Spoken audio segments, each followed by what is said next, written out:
आदाब डॉक्टर। आदाब नाजरीन, मैं रियाज़ मलिक आप सभी का खैर मकदम करता हूं हमारी ख़ास पेशकश आदाब डॉक्टर में।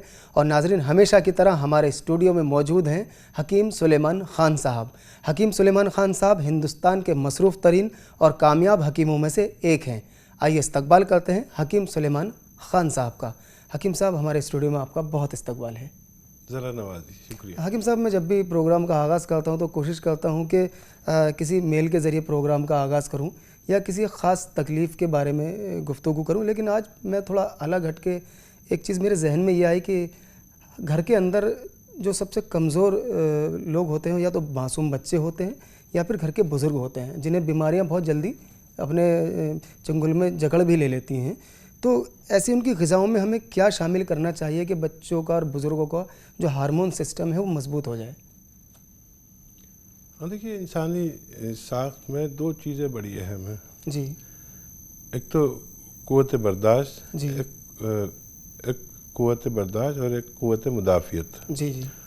अगर ये दोनों चीज़ें का मामूल ठीक हो, एक दूसरे को कांटेक्ट में रहें, तो क़ुव्वत मुदाफ़ियत तो ये है कि एक ताकत अल्लाह ताला ने हमारे जिस्म में रखी है जो हमें दिफा देती है, यानी बीमारियों से लड़ने की एक कुदरती ताकत जो हमारे खून में होती है। जी जी।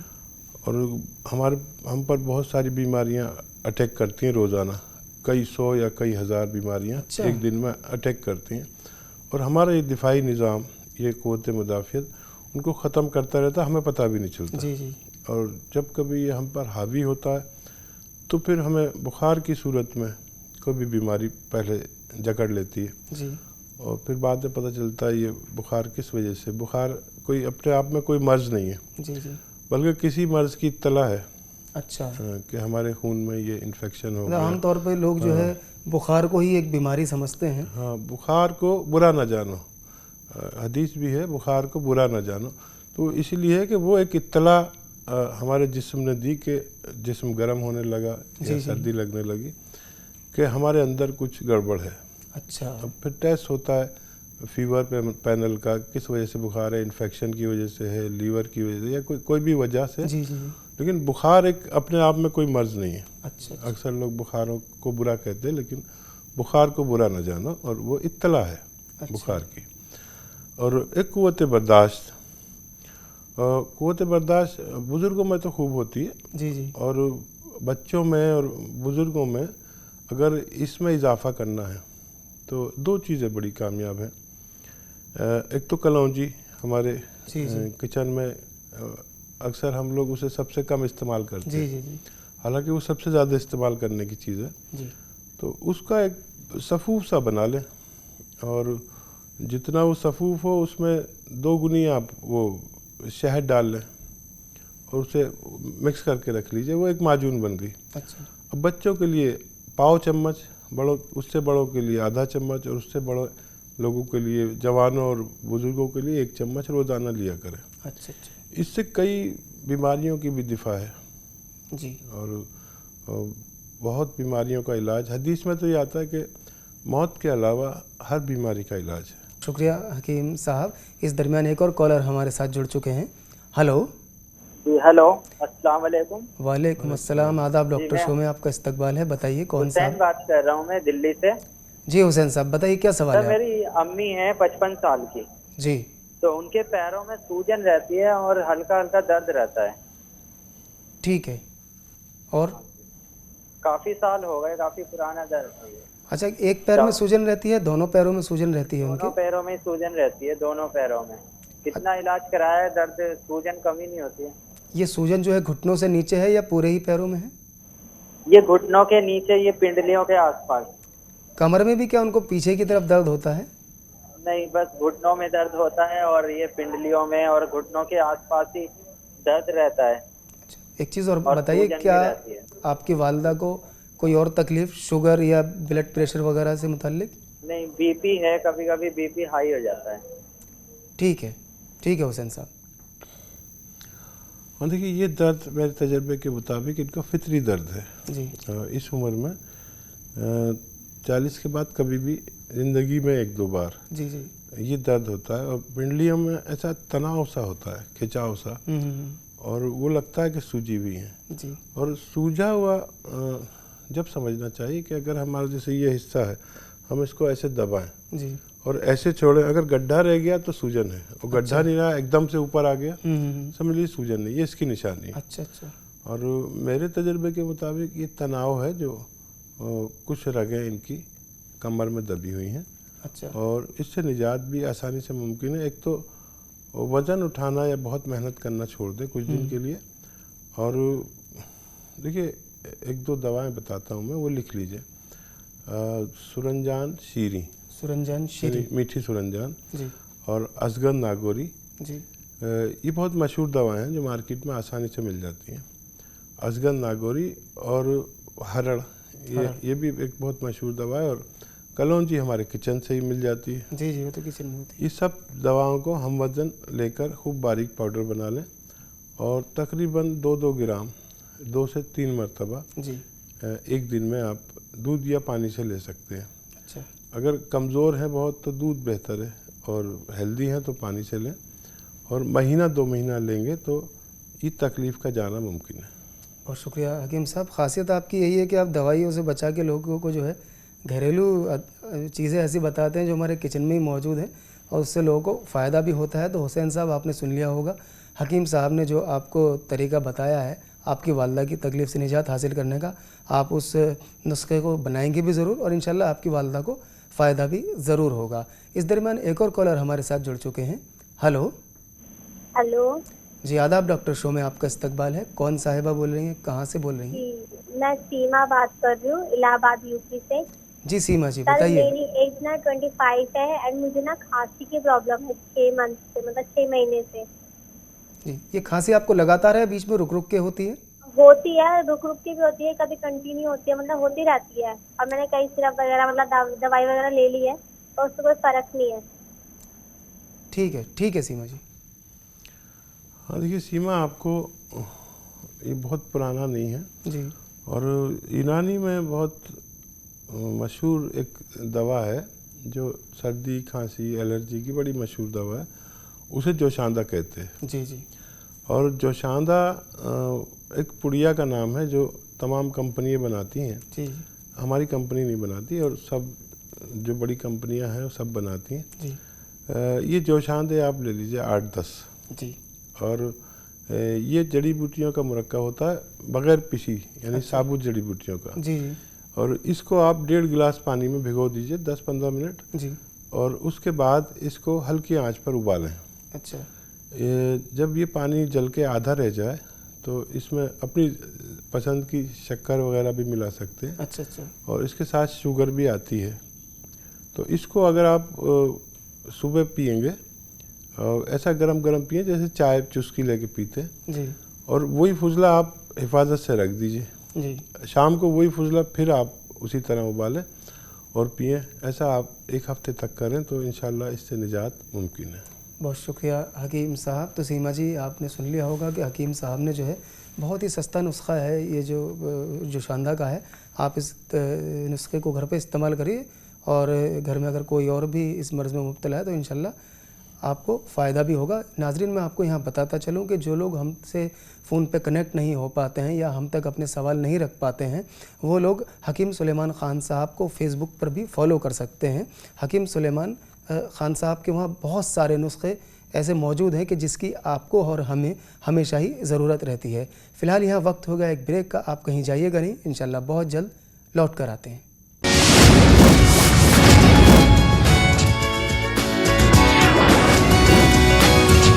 आदाब डॉक्टर। ब्रेक के बाद आप तमाम नाज़रीन का फिर से इस्तकबाल है हमारी ख़ास पेशकश आदाब डॉक्टर में। हकीम साहब, ब्रेक से पहले कॉल आया था, सीमा थी इलाहाबाद से, खांसी की तकलीफ़ में मुब्तला थी। कुछ इसी तरह का एक मेल भी हमारे पास आया है आज।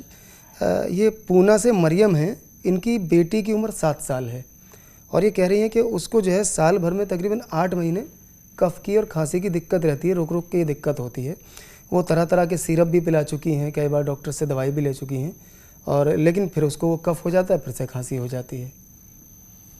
हाँ, ये उससे अलग मर्ज़ है जी। और इसे दायमी नज़ला भी कहते हैं। अच्छा। तो ऐसे लोगों को अपना बाकायदा इलाज कराना चाहिए। और इनमें क्या होता है कि क़ुव्वत मुदाफ़ियत, जो बीमारी से लड़ने की ताकत है, वो कम रहती है। अच्छा। बैक्टीरिया बार बार हावी हो जाते हैं हम्म। और वो फिर खांसी, छींकें, नज़ला, बलगम की सूरत में पूरे साल सब परेशान करते हैं।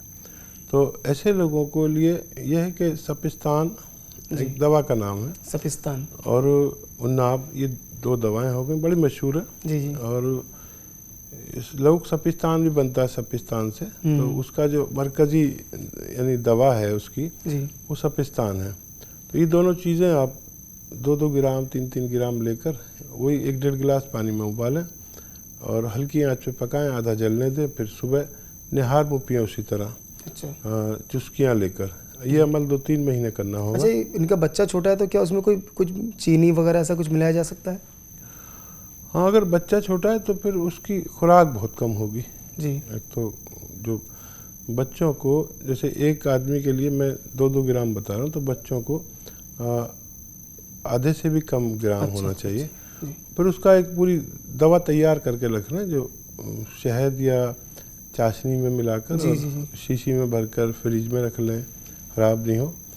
और उसका एक तरीका भी है कि 1 किलो शक्कर में आप तकरीबन 200 ग्राम पानी डालें जी और 4 नींबू निचोड़ दें।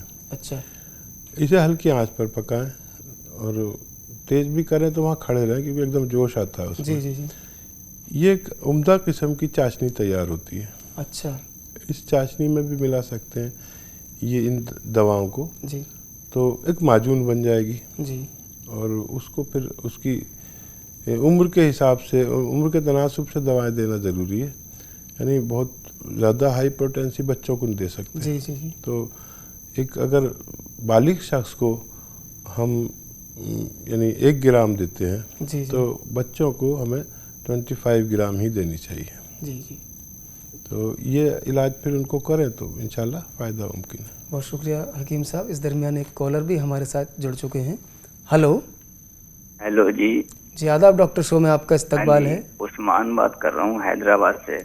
जी उस्मान साहब बताइए क्या सवाल है? हकीम साहब से बात हो जाएगी? जी आप कर सकते हैं हकीम साहब जी से। मैं बात कर रहा हूँ, फरमाइए। अस्सलाम वालेकुम हकीम साहब। वालेकुम सलाम व रहमतुल्लाह। मेरा बेटा है 4 साल का, उसकी उल्टियाँ नहीं रुक रही हैं। अच्छा, क्या बताया डॉक्टर ने, और कब से तकलीफ है?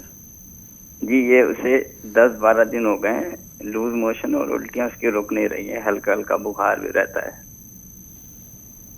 ठीक है, तो देखिए जो इलाज आप ले रहे हैं वो इलाज लेते रहिए, और एक इलाज मैं बताता हूँ और उससे बेशतर लोग ठीक हो जाते हैं। लेकिन जो इलाज दे रहे हैं वो रोकिए नहीं, क्योंकि छोटा बच्चा है। सही बात। और कहीं ऐसा ना हो कि आप एक इलाज रोक के और इससे आपको फ़ायदा कम हो या मुश्किल से हो।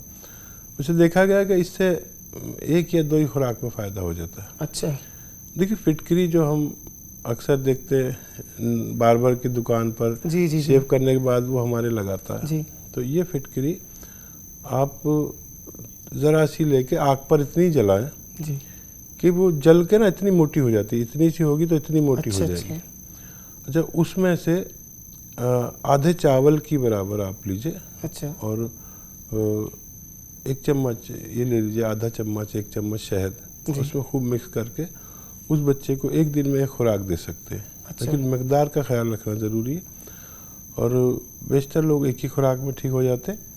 और 1 दिन में अगर पूरा फ़ायदा नहीं हो, ऐसा लगे कि आधा फ़ायदा हुआ है, तो अगले दिन एक और खुराक भी दे सकते हैं। 1 दिन में बस एक खुराक, तो इंशाल्लाह इससे बच्चे को फ़ायदा मुमकिन है।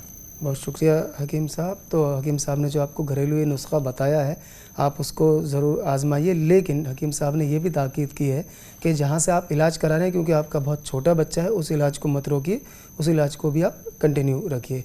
इस दरमियान एक और कॉलर हमारे साथ जुड़ चुके हैं। हेलो। हेलो जी आदाब डॉक्टर शो में आपका इस्तकबाल है। राहुल बात कर रहा हूँ दिल्ली से। आदाब जी आदाब।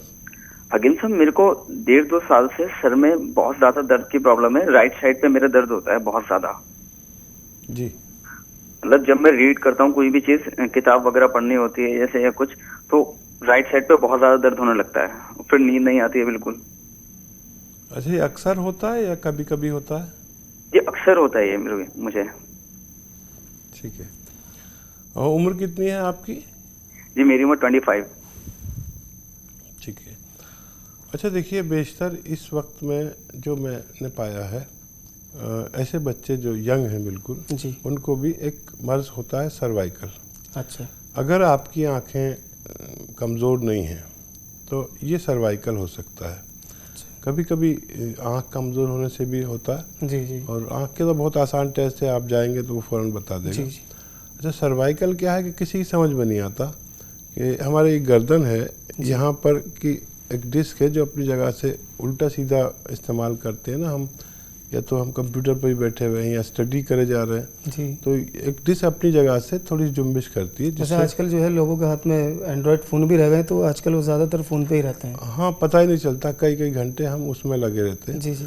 तो अगर ये आपका सर्वाइकल पेन है तो ये दो तरह के होते हैं। या तो सर में दर्द होता है, अच्छा। जो मामूली दवाएं खाने से, कोई पैरासीटामोल खा लेता है तो उससे ठीक हो जाते हैं। जी। अगर इससे ठीक हो जाता है या उससे कोई भारी कॉम्बिफ्लेम या एंजोफ्लेम, बहुत सारी दवाएं आती हैं पेन किलर एलोपैथ में, अगर उससे ठीक हो जाता है तो कोई घबराने की बात नहीं है। अच्छा। ये सर्वाइकल है, और सर्वाइकल का एक बहुत अच्छा इलाज है जो फिजियोथेरेपी है। देखिए, ऐसे मेरी तरह बैठें सीधा, और जैसे हम नमाज पढ़ के ऐसे सलाम फेरते हैं, ऐसे ऐसे आपको करते रहना है 1 मिनट तक। अच्छा। अच्छा, ऐसे करने में ये मोंढे को यहाँ पर नज़र आनी चाहिए। अच्छा। जब आप यहाँ पर देखेंगे तो समझ लीजिए सही एक्सरसाइज होगी। थोड़ा खिंचाव हुआ गर्दन में पीछे, जी जी। वो हमारे लिए मुफीद है। अच्छा। एक तो ये और एक ये, 1 मिनट ऐसे। अगर ये हम 8 दिन लगातार करें तो ये दर्द रुखसत हो जाता है। अरे वाह। और कुछ लोग ऐसे हैं जिनको इसमें दर्द नहीं होता, चक्कर आते हैं, या दर्द भी होता है चक्कर भी आते, दोनों एक साथ। जी जी। ये बहुत ख़तरनाक है। इससे क्या होता है कि आदमी अगर ड्राइविंग कर रहा है तो एक्सीडेंट कर सकता है, क्योंकि उसको इतनी ज़ोर का चक्कर आता है कि कभी ऐसा चक्कर उसने नहीं देखा होता। तो अगर ऐसा है तो उसके लिए एक अलग एक्सरसाइज है, या ये सर दर्द वाले भी इस एक्सरसाइज को कर सकते हैं। देखिए, उसके लिए मोंढा आपको बिल्कुल सीधा करना है, और ये कान इससे मिलाना मोंढे से। अगर आप 1 मिनट रोजाना ऐसे करेंगे, मोंढा नहीं उठना चाहिए, लोग अक्सर यूँ उठा देते हैं, ये नहीं उठना चाहिए। 1 मिनट तक आप ऐसा करते रहिए। मेरा तजुर्बा है कि 8 दिन में इस दर्द से निजात मुमकिन होती है, और आप बहुत दिन तक भी कर सकते हैं। और लेटने बैठने की एहतियात करें। अक्सर लोग अपने लेटने बैठने में जैसे टेलीविज़न देख रहे हैं और कोनी उस पर रखी हुई गाँव तकिए पे, तो ये वज़न सारा हमारी रीढ़ की हड्डी पे जाता है, और वो रीढ़ की हड्डी अपनी जगह से थोड़ी सी ऐसे हो जाती है। वो जिसकी जो जद में जो रगें आती हैं, वो फिर जो जहाँ जा रही है वहाँ तक तकलीफ़ देती है। जी जी, बहुत शुक्रिया हकीम साहब। एक और कॉलर इस बीच हमारे साथ जुड़ चुके हैं। हेलो। हेलो जी, आदाब डॉक्टर शो में आपका इस्तकबाल है। कौन साहब बोल रहे हैं, कहाँ से बोल रहे हैं? जी, मैं अजय बात कर रहा हूँ। जी अजय साहब, बताइए क्या सवाल है? जी, मेरे फादर को ना पेट में प्रॉब्लम है, लीवर में उनके अल्सर की परेशानी है। जी, कितनी एज है आपके फादर की? उनकी एज लगभग 54-55 के लगभग है। आपके वालिद साहब का कहीं से इलाज चल रहा है कोई अभी? इलाज तो कराया था, लेकिन कोई आराम ही नहीं पड़ रहा। बहुत टाइम से प्रॉब्लम हो रही है, 2-2.5 साल से प्रॉब्लम है उन्हें। इलाज भी चल रहा है, लेकिन पता नहीं क्यों आराम ही नहीं आ रहा उनको। इस तकलीफ के अलावा कोई और तकलीफ उनकी? वो बीपी वगैरह भी रहता है। हाई रहता है, लो रहता है? लो ही रहता है ज़्यादातर। ठीक है। हाँ, देखिए, अल्सर आंतों में होता है और लीवर में भी अल्सर होता है। जी जी। अल्सर भी कई तरह का होता है, और मुख्तसर ये कि छाले छाले से हो जाते हैं आंतों में, लीवर में भी ऐसी खराबी होती है। और फिर लीवर में हो तो बहुत ख़तरनाक है जी। और आंतों में है तो वो आसानी से ठीक हो सकता है जी। और इन दोनों इमराज के लिए एक तो पेशेंट ऐसा होना चाहिए जो कम मसालों की दवाएं खा सके या कम मसालों की ग़िज़ाएँ खा सके। अक्सर ये लीवर या पेट का आंतों का अल्सर उसमें छाले छाले हो जाते हैं, उसको कहते हैं। और वो लोग जो तेज़ मिर्चे मसाले खाते हैं या कोई ऐसा चूरन जिसका बहुत एडवर्टाइज आ रहा है मार्केट में, जी जी जी, गैस बाहर कर और ये वो बहुत बिकते हैं लोकल तौर पर। और जो कब्ज़ के मरीज़ होते हैं उनको अक्सर अल्सर होता है, जो एसिडिटी के मरीज़ होते हैं। तो बहुत सोच समझकर ऐसी दवाएं खानी चाहिए जो बहुत सस्ती मिलती हैं या बहुत हल्की कंपनियों की हैं। जी जी। और इसमें होता क्या है कि हम कब्ज़ के मरीज़ होते हैं और बड़े बड़े इलाज भी कराते हैं, फिर हमें एक ऐसा चूरन या एक ऐसा सस्ता चूरन ऐसे घूमते फिरते कोई दे जाता है या बता देता है कोई आके कि उसे खाओ और फ़ौरन ठीक, और वो उसमें फ़ायदा भी होता है कि हमने ज़रा सा खाया और पेट सफ़ा हो गया, टीवी पे ऐड देखा, और वो क्या करता है कि हमारे आंतों की चिकनाई निकाल देता है। अच्छा। फ़ायदा फ़ौरन होता है। जी जी। आंतों की चिकनाई निकल जाती है। अब जो फुजलात हैं हमारे आंतों से चस्पा होकर चलने लगते हैं, चिपक के चलने लगते हैं। अब जब वो वहाँ सड़न पैदा करते हैं तो उसमें छाले हो जाते हैं। तो ऐसी कोई तेज़ असर दवा नहीं खाएं जिससे आपको फ़ौरन दस्त आ जाएं और आप उस वक्त मुतमईन हो जाएं, लेकिन पूरी ज़िंदगी आपकी गैर मुतमईन हो जाए। जी। ऐसा खाना खाएं जो आसानी से हजम हो, और इसका एक इलाज भी है अगर आप कर सकें कि अरंडी का तेल आता है। अरंडी, हाँ, जिसको कैस्ट्रोल ऑयल भी कहते हैं, हर मेडिकल स्टोर पर मिलता है। अच्छे किस्म का लें और 2 चम्मच रोज़ाना दूध में मिलाकर रात को पी लिया करें। इससे आपको पेट भी ठीक रहेगा, कब्ज़ भी नहीं होगा, एसिडिटी भी नहीं होगी, और आंतों पर जो ज़रूरी चिकनाई किसी वजह से ज़ाया हो गई है वो फिर वापस आ जाती है, लेकिन काफ़ी वक्त लगता है। ये आसान इलाज है। बहुत सारे नुस्खे हैं, मैं बता दूं और आपको बड़ा झंझट लगेगा। ये आसान इलाज है, आप चाहें तो कर सकते हैं। बहुत शुक्रिया हकीम साहब। फ़िलहाल नाजरीन यहाँ पर वक्त भी हो गया है एक ब्रेक का, आप कहीं जाइएगा नहीं, बहुत जल्द लौट कर आते हैं।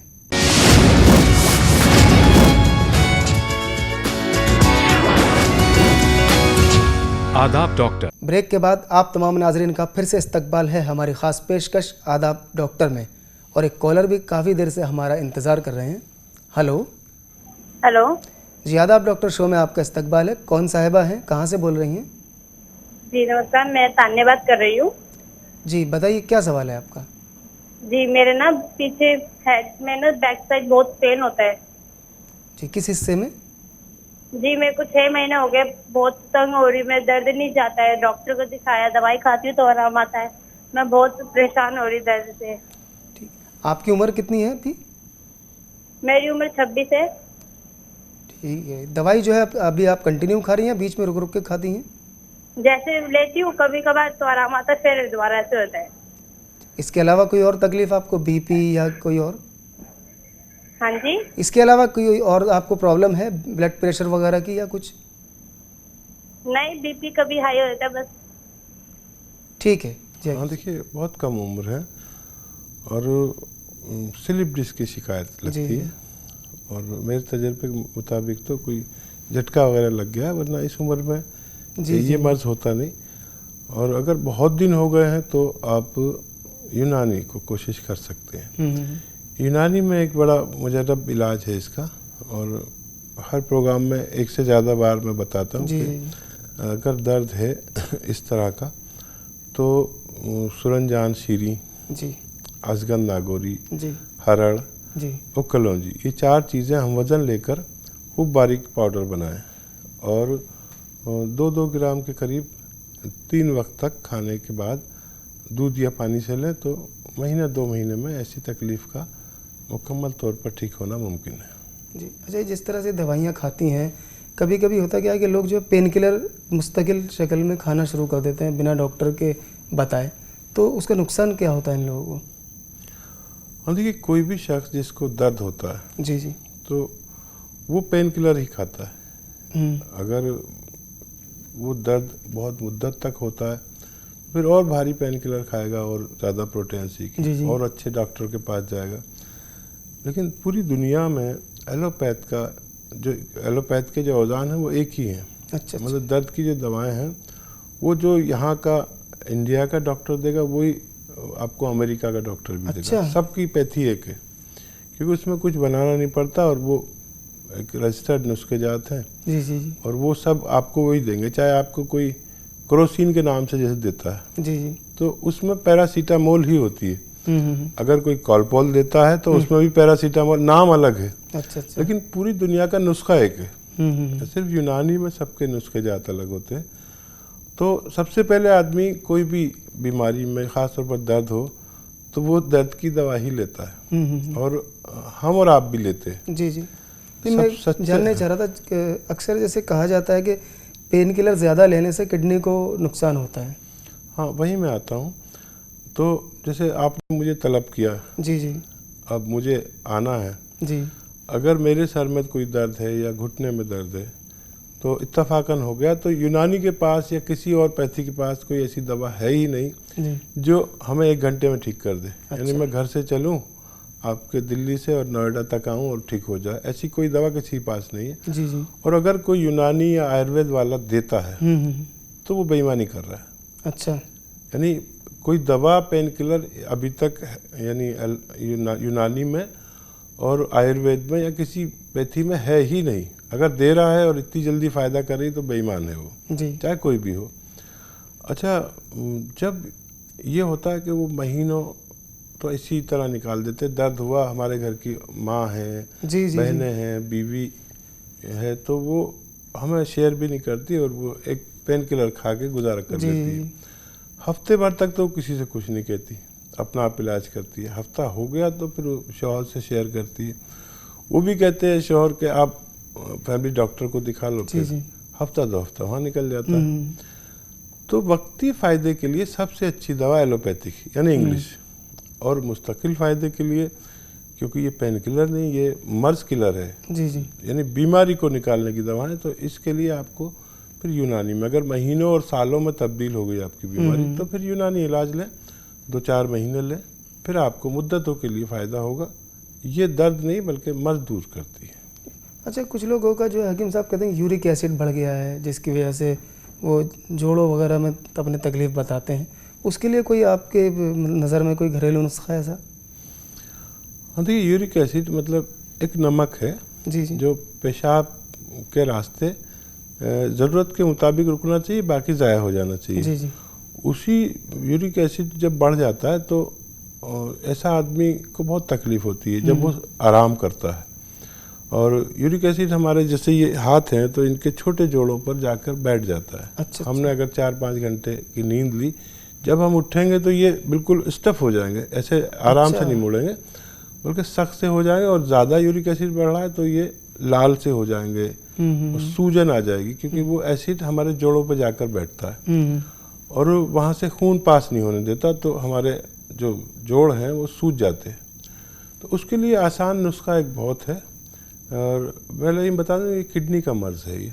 अच्छा। किडनी अपने फैल से ख़ता करती है। अच्छा, जो उसको ज़्यादा खारिज कर देना चाहिए उससे ज़्यादा रोक लेती है। अच्छा अच्छा, तो अलसी हमारे किचन में एक ऐसी चीज़ है जी कि अगर आप अलसी या अखरोट जी, रोज़ाना खाएं तो यूरिक एसिड अपनी ज़रूरत के मुताबिक आ जाता है अरे वाह, और ऐसी बीमार लोगों को फ़ायदा पहुंचता है।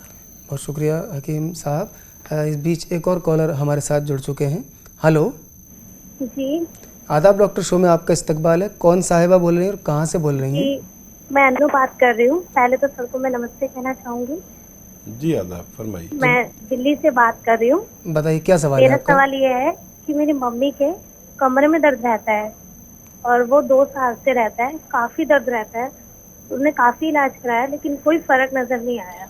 अच्छा, आपकी मम्मी की उम्र कितनी है और कमर के किस हिस्से में दर्द रहता है? मेरी मम्मी की जो उम्र है वो 50 साल है। जी, और कमर के किस हिस्से में दर्द रहता है? जी, कमर की जो बैक है ना, जी, उसके नीचे हिप से जो ऊपर है, इस ठीक। साइड में दर्द रहता है। ठीक है, ठीक है। हाँ, देखिए ये उम्र जो है 40, 45, 50 की, यहाँ पर हमें बेशतर ख़वातीन को ज़्यादातर जी, और जी। मर्दों को भी, जी जी, क्योंकि मर्द अपनी साख में बहुत मजबूत है लेकिन उसको भी तकलीफ़ होती है। और दुनिया में कोई ऐसा घर नहीं है जिसके में ये दर्द नहीं हो, जी जी, और हर घर में है। और इसके लिए एक घरेलू नुस्खा है और एक दवा भी एक बहुत अच्छी है। घरेलू नुस्खा मैं तीसरी बार शायद बता रहा हूँ कि जी जी, सुरंजान, जी। शीरी, अजगन नागौरी, हरड़ और कलौंजी, ये 4 चीज़ें खूब बारीक पाउडर बनाएं हम वज़न लेकर, यानी बराबर वज़न लेकर, और 2-2 ग्राम की खुराक तीनों वक्त खाने के बाद आप ले सकते हैं। जी। और इसको माजून शेप में बना सकते हैं। अच्छा, ये जो क्या माजून ये मार्केट में बना बनाया भी मिल जाता है? हाँ, माजून माजून सुरंजान के नाम से मिलता है। अच्छा अच्छा। मेरा कहना ये होता है कि आदमी खुद कुछ बनाना बनाए तो सीखे। बेहतर है जी। तो माजून बनाने का तरीका ये है कि जितनी आपका सफूफ हो कुल मिलाकर उससे 3 गुना उसमें शहद डाल लें जी। तो वो माजून तैयार हो जाती है और 3 साल के लिए तकरीबन महफूज हो जाती है। जी जी। और फिर उसका अपनी ज़रूरत के मुताबिक आधे से 1 चम्मच तक भी ले सकते हैं 2 टाइम। और इसको सफूफ के तौर पर भी 2-2 ग्राम खा सकते हैं। अगर ये अमल किया जाए तो इस मर्ज से निजात मिलना मुमकिन है। बहुत शुक्रिया हकीम साहब। इस दरमियान एक और कॉलर हमारे साथ जुड़ चुके हैं। हेलो जी, अस्सलाम वालेकुम। वालेकुम अस्सलाम। कौन साहब बोल रहे हैं, कहाँ से बोल रहे हैं? मैं समीर बात कर रहा हूँ हैदराबाद से। जी समीर साहब बताइए क्या सवाल है आपका? जी, मेरे फादर हैं, 60 साल उम्र है उनकी। जी उनको कॉन्स्टिपेशन रहता है, गैस बनती रहती है हमेशा जी जी। और बहुत ज्यादा रहता है एकदम।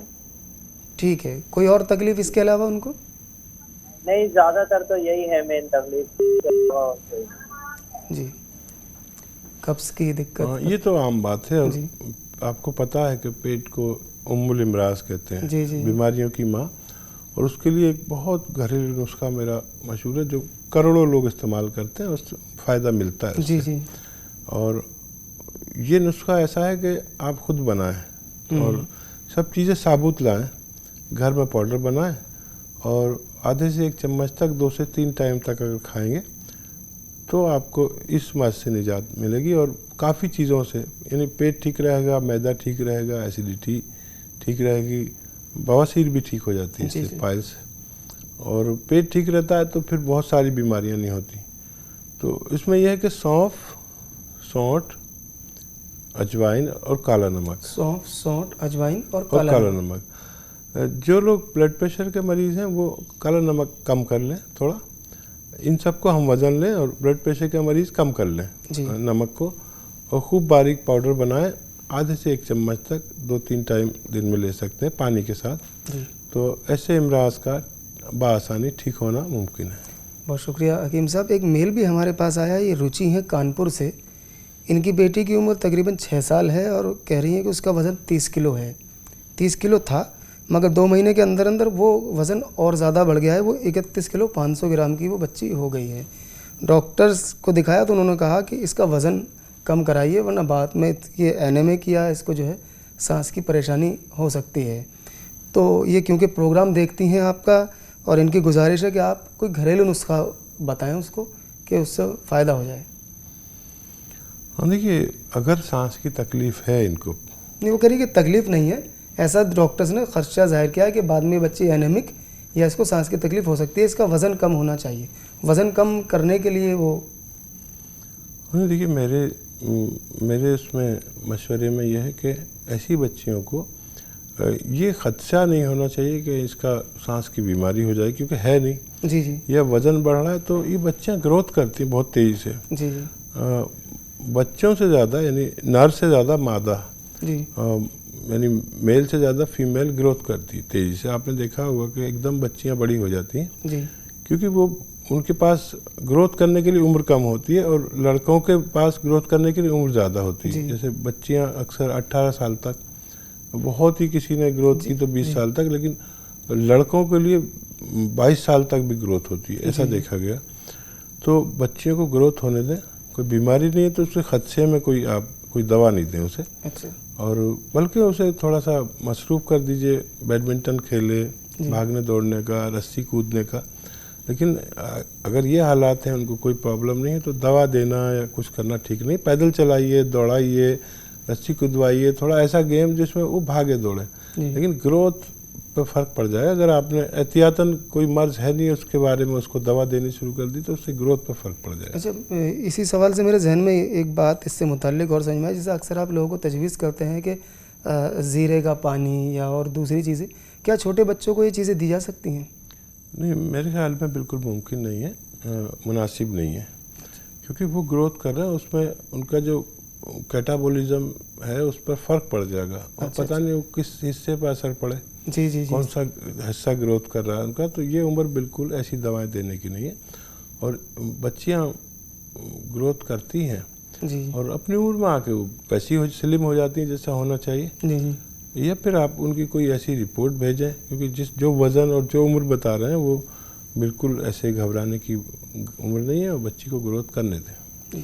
अच्छा हकीम साहब, एक मेल भी हमारे पास आया है कि बस इनका बेबी है तकरीबन 4 महीने का, और ये कह रही हैं कि उसको गैस बहुत बनती है रात को बच्चे को, तो ये जानना चाहती हैं क्या ऐसा तरीका इख्तियार करें कि बच्चे को गैस ना बने। हाँ देखिए, ये गैस बन रही है उनकी माँ की वजह से। अच्छा। और इन बच्चों को दवाएं भी नहीं देनी चाहिए, जैसे मैं पहले ही तंबी कर रहा हूँ जी। और इनकी माँ के लिए एक नुस्खा है जी। और वही जो मैं बता रहा हूँ, सौंफ, सौंठ, अजवाइन और काला नमक, इसका सफ़ूफ बनाएं, सुबह शाम 1-1 चम्मच खाएं जी। ये सफ़ूफ उनके दूध में मिलकर बच्चे को फ़ायदा पहुंचाएगा और माँ भी ठीक रहेगी इंशाल्लाह और बच्चा भी ठीक रहेगा। अगर फीड करता होगा बच्चा तो ये तरीका सबसे कारगर और सबसे महफूज है। बहुत शुक्रिया हकीम साहब। और नाजरीन, यहाँ फ़िलहाल वक्त हो गया है ब्रेक का, आप कहीं जाइएगा नहीं, इंशाल्लाह बहुत जल्द लौट कर आते हैं।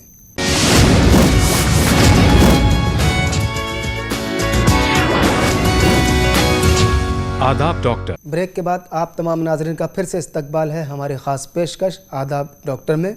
और नाजरीन, प्रोग्राम को आगे बढ़ाने से पहले मैं आप लोगों को बताता चलूं कि जो लोग हमसे किसी वजह से कनेक्ट नहीं हो पाते हैं या हमसे बात करना चाहते हैं अपनी किसी बीमारी से मुताल्लिक और हम तक उनका फ़ोन नहीं लग पाता है, तो हकीम साहब को आप फेसबुक पर भी सर्च करके अपनी तकलीफ़ का इलाज वहाँ से जान सकते हैं, जहाँ पर हकीम साहब ने हज़ारों की तादाद में ऐसे नुस्खे हमारे आपके लिए डाले हुए हैं कि जिसकी ज़रूरत हमें और आपको हमेशा रहती है।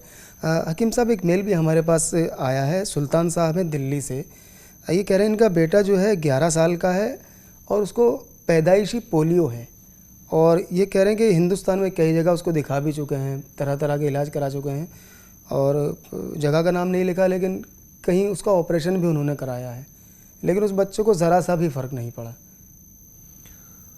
हाँ देखिए, ये सवाल ज़रा सख्त है और बेशतर पोलियो ज़्यादा बच्चे ठीक नहीं होते। जी। बहुत कम लोग ऐसे होते हैं जो ठीक भी हो जाते हैं, लेकिन उनकी तादाद 2% है बस ठीक होने वालों। हाँ, जबकि हम चाहते हैं कि हम कुछ ऐसे नुस्खे लोगों को देने की कोशिश करते हैं कि 2% ठीक नहीं हो भी, लेकिन 98% लोग ठीक हो जाएं। जी। हम जितनी भी अद्वियात पर या नुस्खों पर काम करते हैं इस तरह। लेकिन एक और मशवरा मैं ऐसा दूंगा कि ऐसे बच्चे पैदा ना हो जो पोलियो ज़दा या दिमाग से कोई एबनॉर्मल या किसी और हिस्सा जिस्म का उनका एबनॉर्मल हो, तो उसके लिए एक ज़रूरी यानी बहुत ज़रूरी ये बात सुनने की है कि जो भी हमारी बच्चियां, जो भी औरतें माँ बनती हैं, उनमें 40%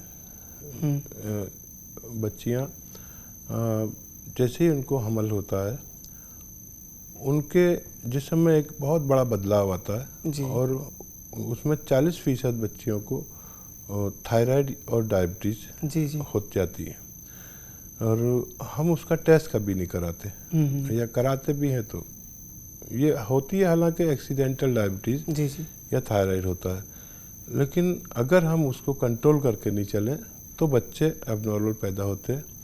पोलियो या दिमाग की कोई कमी या किसी की पैदाइशी आंखें नहीं होती, बहुत सारे मर्ज ऐसे होते हैं, यानी किसी बच्चे को किसी भी अज़ा पर नुकसान पहुंचाती है चीज़ें। तो अपना वो टेस्ट ज़रूर कराएं जिससे हमल के बाद डायबिटीज़ और थायराइड का पता चले। अगर है तो उसको यानी आप एहतियात करें और अपने डॉक्टर के मशवरे से जब तक बच्चे की डिलीवरी नहीं होती आप दवाइयाँ लें, उसको कंट्रोल करते हुए चलें अपने फैमिली डॉक्टर के मशवरे से। और अगर ऐसा लोग करें तो 1% भी लोग एबनॉर्मल नहीं रहेंगे। और होता यह है कि आपने देखा बच्चा पैदा हुआ और वो यानी जिस्म में तो बिल्कुल ठीक है लेकिन दिमाग उसका सिर्फ डेवलप नहीं होता, बाकी पूरा उस जसामत में वो बड़ा हो जाता है। तो ऐसे ही बच्चे या पोलियो ज़्यादा बच्चे या और कोई ख़राबी वाले बच्चे हमारी खामी से या हमें लाइल्मी की वजह से होता है। तो हर उस फ़र्द को या उन खातून को जिम्मेदारी है कि अपने बच्चों को अगर तंदुरुस्त हो तवाना चाहते हैं तो फिर इन बातों का भी ख्याल रखना ज़रूरी है। मतलब आपके कहने का मतलब है कि जैसे ही किसी लड़की को ये पता चले कि बच्चा हमल में है और तो वो फ़ौरन अपने जो है टेस्ट वगैरह रेगुलर बेसिस पे कराती रहे और अपने खाने पीने का भी ध्यान रखे।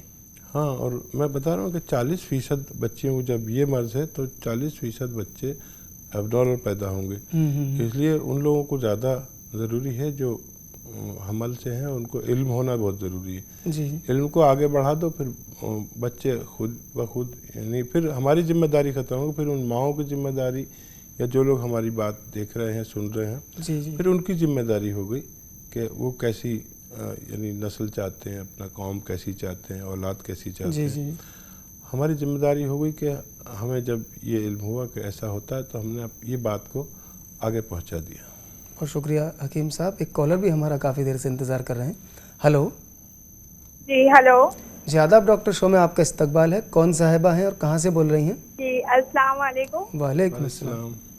जी, मेरा नाम आमना है, मैं बरेली से बात कर रही हूँ। जी आमना जी, बताइए क्या सवाल है आपका? जी, मेरा सवाल ये है कि मेरी कज़न है, उनका लड़का है 8 साल का।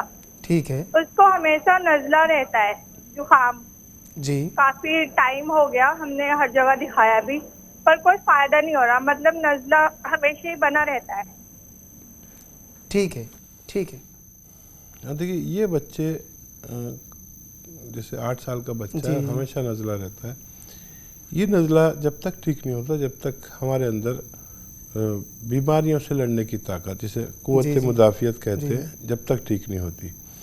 एक तो ऐसे मरीज़ों को खट्टी चीज़ का परहेज़ करना चाहिए और एलर्जिकल होते हैं, छींकें आने लगती हैं, धूप भी या हवा भी बदलेगी तो इनको छींकें आने लगती हैं। खट्टी चीज़ों का परहेज़ के साथ आपको चाहिए कि बाकायदा इलाज करें और माजून आर केयर, हाँ, आधा चम्मच 3-4 महीने लगातार खानी है परहेज़ के साथ, खट्टी चीज़ों के परहेज़ के साथ, तो इससे फिर छुटकारा मुमकिन है। अच्छा, मुझे हकीम साहब याद आया, इसी प्रोग्राम में जो है कहीं आपने जिक्र किया था कि जो जोशांदा आता है, क्या जितने छोटे बच्चों को भी जोशांदा दिया जा सकता है? हाँ, जोशांदा तो बच्चों और बड़ों को उनकी पोटेंसी के हिसाब से दे सकते हैं, लेकिन ये जो मर्ज़ है ये दायमी नज़ला है। ये जोशांदा से वक्ती तौर पर रुक जाएगा, जैसे एलोपैथिक दवाएं खाते हैं, लेकिन इनको 3-4 महीने लगातार यूनानी इलाज करना चाहिए, तब इनके अंदर वो ताकत जो यानी क़ुव्वत मुदाफ़ियत जिसे कहते हैं, बीमारियों से लड़ने वाली ताकत जब तक नहीं बढ़ेगी तो जब तक ये ठीक नहीं हो सकते। इन्हें चाहिए कि खट्टी चीज़ का परहेज़ तो लाजमी तौर पर करें और खाने में गर्म अशिया इनके लिए फ़ायदेमंद है। अच्छा, जैसे फ्रूट या सब चीज़ें हैं तो इनके भी मिजाज हैं, क्योंकि ये सर्द मिजाज है तो सर्द चीज़ें इनको नुकसान देंगी और कोई भी खट्टी चीज़ नुकसान देगी। खट्टी चीज़ अक्सर सर्द होती है और जैसे चीकू है इनके लिए बहुत मुफीद है, पपैया बहुत मुफीद है, पपीता जिसे कहते हैं, और सेब भी खा सकते हैं, लेकिन संतरा, मौसमी वगैरह वगैरह जो अंगूर, ये सब इनको फ़ौरन मुतासिर कर देंगे और ये फिर एक बार नज़ला, खांसी, बलगम के मर्ज़ में मुब्तला हो जाएंगे। तो एहतियात से खाएं और इलाज लाजमी है। ऐसे लोग जो कई साल से ऐसी तकलीफ़ उठा रहे हैं, फिर उनका बाकायदा और हालिंग होती है, जो सेल्स हैं जो सर्द हैं उनको इत्तदाल पे लाते हैं, अंदर से हम स्ट्रॉन्ग हो जाते हैं तो फिर बाहर के बैक्टीरिया हम पर हावी नहीं होते। अच्छा हकीम साहब, जैसे जब भी मौसम बदलता है, ख़ासकर जब हम गर्मी से सर्दी की तरफ आते हैं, तो उसमें तो बच्चे, बुज़ुर्ग और जो जवान हैं कहीं ना कहीं वो विक्टिम बनते ही हैं किसी ना किसी तकलीफ में। बुखार, नज़ला, खांसी, ज़ुकाम, ये सब चीज़ें हैं। इस बदलते हुए मौसम में इस मौसम से उस मौसम की तरफ जाते हुए अपने जिस्म को कैसे मजबूत बनाया जाए घरेलू नुस्खों के ज़रिए? अच्छा देखिए, साल में 2-4 बार तो सब बीमार पड़ते हैं, डॉक्टर भी, हकीम भी और आम आदमी भी। तो ये एक तरह से बीमार पड़ना अच्छा है। अच्छा। हाँ, हमें अपने जिस्म की मालूमात हो जाती है क्या कमी है, उसी बहाने हम अपने ब्लड टेस्ट वगैरह वगैरह भी करा लेते हैं। नहीं तो हिंदुस्तान में भी ऐसा चलन बहुत कम है कि रूटीन में टेस्ट कराएं। जी जी।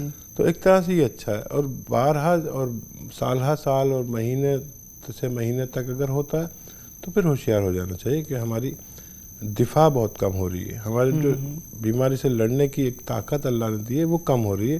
तक बार बार जो हम बीमार पड़ रहे हैं फिर हमें अपनी दिफा का इलाज कराना चाहिए। अच्छा अच्छा। तो वो ज़्यादा होगी तो हम बहुत कम बीमार पड़ते हैं।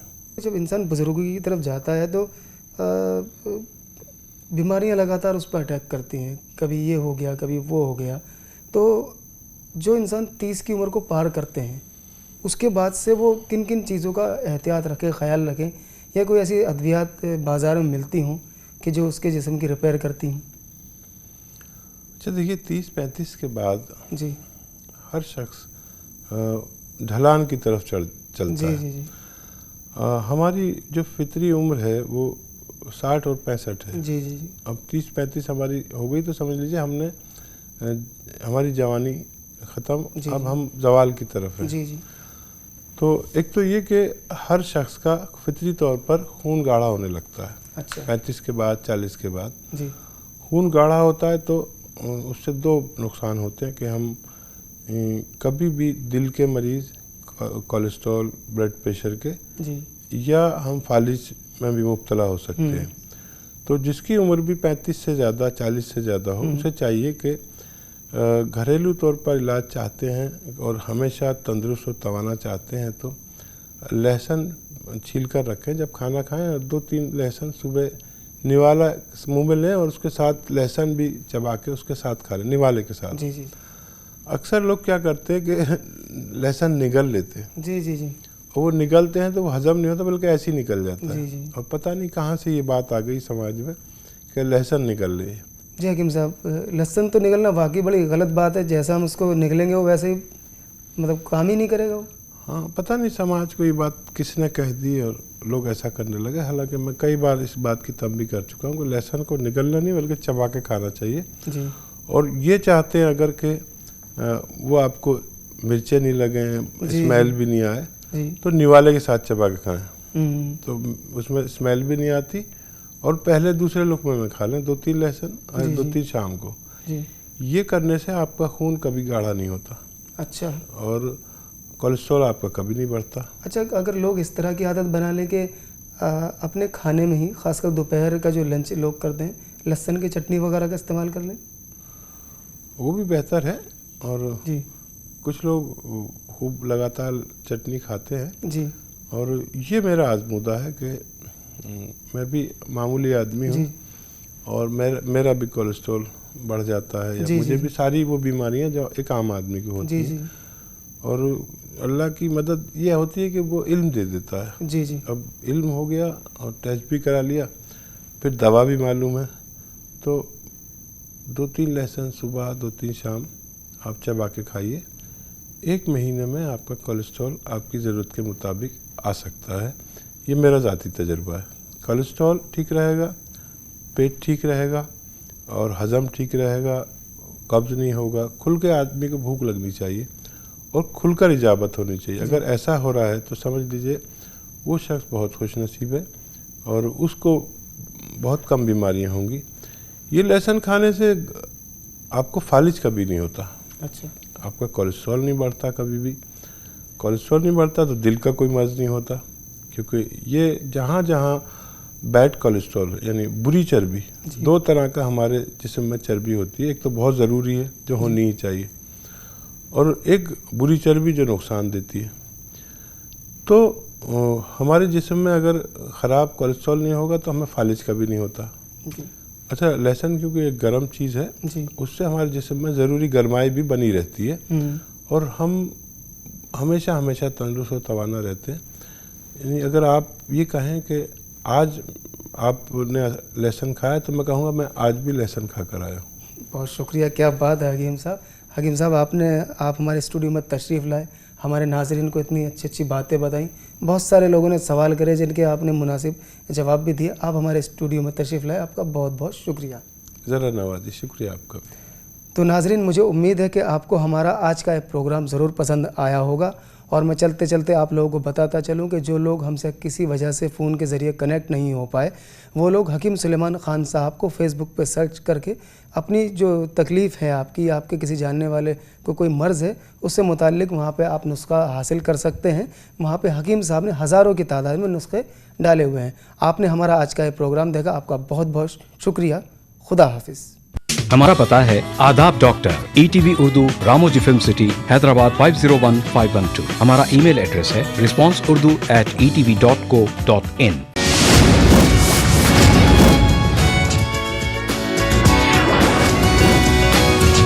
आदाब डॉक्टर।